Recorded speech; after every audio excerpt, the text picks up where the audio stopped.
सूत गईलू ना सोना। अच्छा कितना लोग गाना सुन ले बा?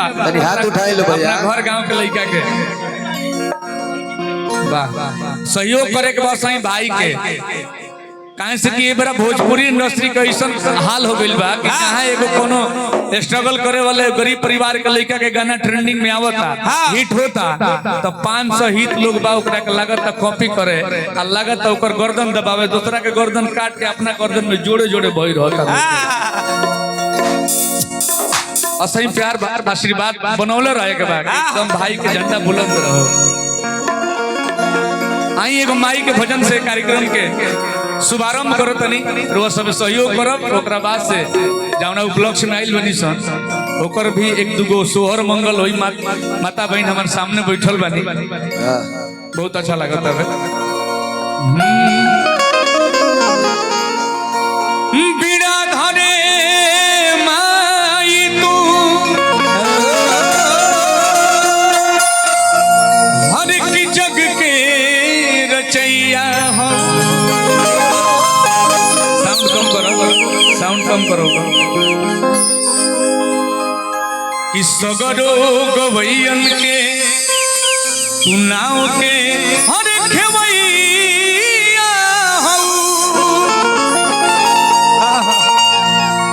कि तोहरे सहारे चले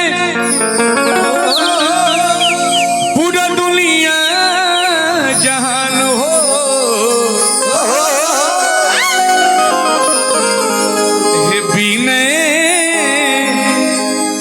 नाव के हर खेवैया हो।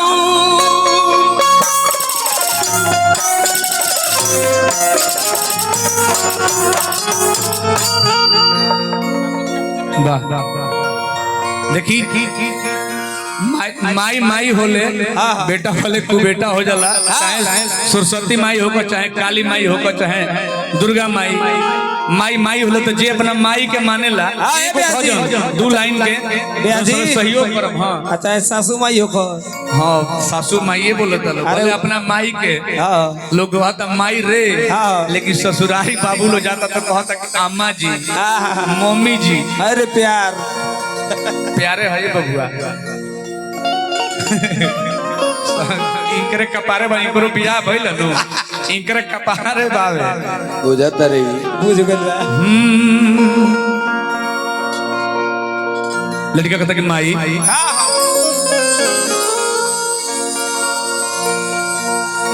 हम जानता नहीं कि बेटा जब तरह के याद करेला तो धावल। देखी माई में या बाबूजी में क्या अंतर होला?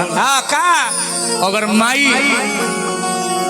स्वर्ग ही तो स्वर्ग के दरवाजा बाबूजी हुए।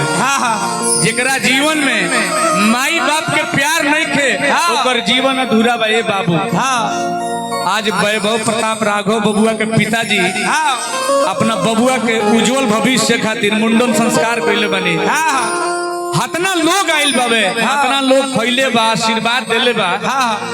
हमरा तरफ से हमरा पूरा टीम के तरफ से इहो आशीर्वाद बा कि बबुआ जेगा गीता ज्ञान सर में विजय सर पूरा बच्चा लोग के शिक्षित बनाओ तनी शिक्षा देता नहीं। देखी शिक्षक एगो समाज के आईना होला।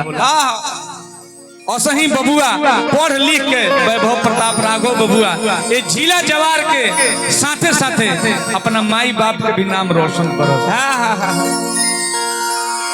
दो शब्द माई खातिर अगर बुझाई कि माई से प्रेम बा तो वो सबे तनी गुनगुना के ताली बजाए बा साथे गायब तो अच्छा लगी।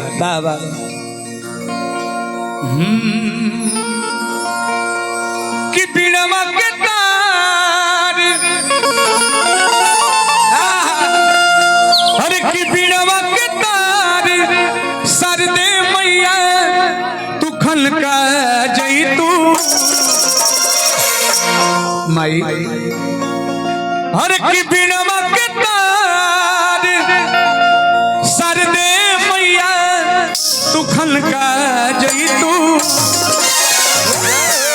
कि बनियो सर दे मैया। भैया पहले के बाद जोरदार जयकारा लगे के चाहिए। हाँ ये बात ठंडा लगता हाथ उठा के जयकारा लगे के चाहिए। तनी जे देखी जय बोलला से पाप के क्षय होला। जे ताली बजावे ला नो भजन कीर्तन में चाहे जागरण होला चाहे कोनो माई के भजन होत होके ओइसे जितना हाथ में खराब रेखा रहेला चाची सब ठीक हो जाला। ए घरी त लइके में हाथ के रखा मिटाई तरह से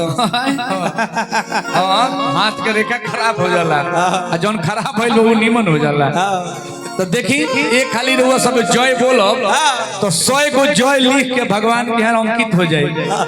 तो रउआ लोग अगर चाहत नहीं कि हेजा जय बोली तो होइजा लिखाओ ना तो 84 लाख योनि में बंदर बन के नाचे के पड़ी। वो न जगह ही मिली। अरे कि बीड़वा के तार सरदे मैया तू खन का जई तू कि बीड़वा के तार सरदे मैया तू खन का जई तू कि बनियो सरदे मैया बनिया जई तू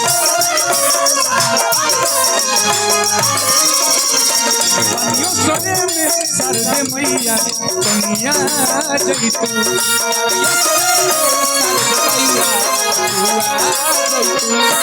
बीड़वा के तार माई बीड़वा के तार सरदे मैया तू खन का जई तू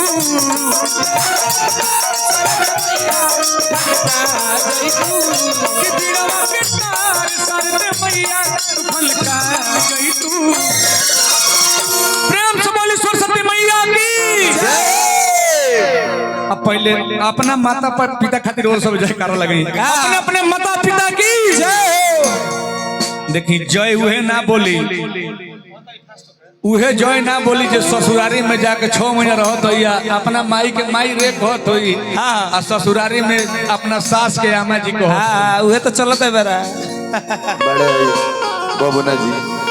अरे कि बीड़वा के तार सरदे मैया तू खन का जई तू कि बनियो सरदे मैया बनिया जई तू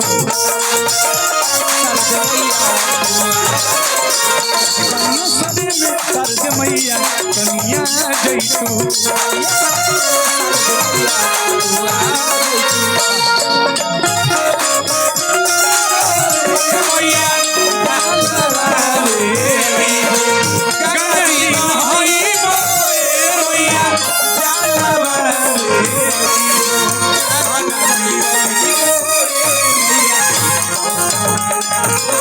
बाबा